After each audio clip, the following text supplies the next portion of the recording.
What is the cheapest thing you've ever seen someone do? 1. My grandmother, as she didn't own a computer, had to mail in all her bill payments. One month she didn't get her water bill or it was delivered to someone else by accident. Whatever the cause, her next bill was for both that month and the previous month and included a late fee that was less than the cost of a stamp. For the rest of her life she skipped the bill one month and then paid both the next because she saved a few cents by using just one stamp instead of two. This was a woman who had somewhere around $1 million in the bank when she passed. 2.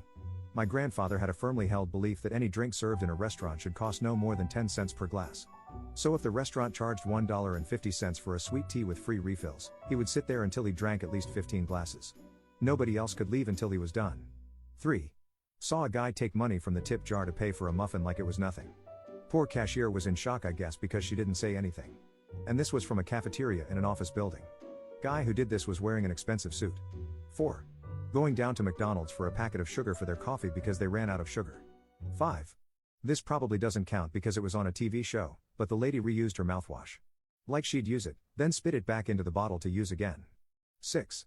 My mom and I once went to the cinema with a new friend of hers, and as we were leaving, the friend found $5 under one of the seats and then made us stay back in the empty cinema while she checked every row for any more fallen cash. 7. My grandma would take my brother and sister to a restaurant, and instead of buying us milk she'd make us drink the tiny creamers. 8. We used to frequent a bar/club when we were younger, because they accepted our IDs and sold $1 beers on Friday nights. We were buying rounds of beers, and I'll never forget one of my friends coming up to me as it was my buy, and telling me that he would like to opt out of that round and if I could just give him the $1 instead.